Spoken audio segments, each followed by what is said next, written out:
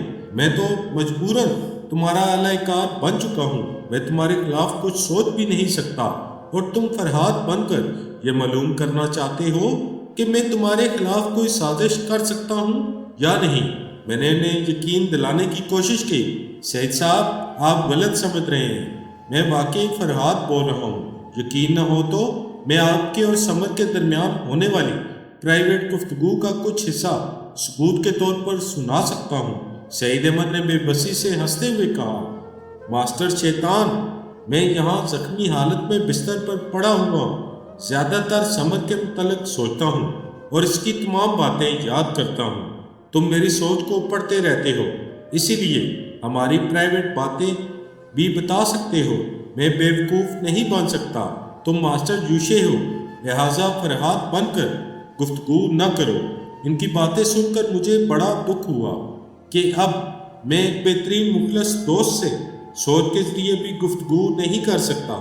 وہ بیماری کی حالت میں بستر پر پڑے ہوئے نہ جانے کیا کچھ سوچ چکے تھے۔ کوئی بھی شخص صحیح طور پر یہ نہیں بتا سکتا کہ وہ صبح سے شام تک ادھر ادھر کی کتنی مختلف باتیں سوچتا رہا ہے۔ سعید احمد بھی یہ نہیں بتا سکتے تھے کہ انہوں نے کیا کچھ سوچا ہوگا اور ماسٹر جوشے نے کیا کچھ پڑھ لیا ہوگا۔ اگر میں ان سے ثبوت کے طور پر ان کی کوئی خاص بات بیان کرتا تو وہ وہی سمجھتے کہ ماسٹر شیطان نے وہ بات ان کی سوچ کے ذریعے پڑھ لی ہے۔ میں مجبور تھا، سعید احمد کو یقین نہیں دلا سکتا تھا کہ اس وقت میں ہی ان کے دماغ میں موجود ہوں۔ مجبور ہو کر میں نے سوچا، چلو اچھا ہے، سعید احمد کو اسی طرح محتاط رہنا چاہیے۔ میں نے یہی سمجھانا چاہتا تھا کہ وہ ماسٹر جوشے کو غافل سمجھ کر اس کے خلاف کوئی قدم نہ اٹھائے، ورنہ وہ شیطان انہیں عبرتناک سزا دینے کے لیے سمر کو اس حد تک پاگل بنا دے گا کہ وہ اپنے کپڑے پھاڑ کر شرح عام پر آ جائے گی۔ مجھے یہ سمجھانے کی ضرورت نہیں پڑی، وہ خود ہی سمجھدار تھے۔ چپ چاپ پڑے ہوئے بڑے صبر سے ماسٹر جوشے کے بھیانک انجام کا انتظار کر رہے تھے۔ انہیں پورا یقین تھا کہ میں ماسٹر جوشے کو زندہ نہیں چھوڑوں گا، اور اب میں سنجیدگی سے سوچ رہا تھا کہ کیسے اس شیطان کو اور مدام کو ختم کر سکتا ہوں۔ ایک بار ماسٹر جوشے کی گہری نیند سے فائدہ اٹھا کر میں نے اس کی سوچ کو اپنے کنٹرول میں کرنے کی کوشش کی تھی، مگر میں اس کے دماغ تک نہیں پہنچ سکا تھا۔ کہانی کا بقیہ حصہ اگلی قسط میں آپ کو پیش کیا جائے گا۔ جاتے جاتے بس یہی گزارش کریں گے کہ چینل کو ضرور سبسکرائب کریں اور بیل آئیکن پر ضرور کلک کریں تاکہ آپ کو آگے بھی کہانی کی بقیہ ایک ساتھ بآسانی ملتی رہے۔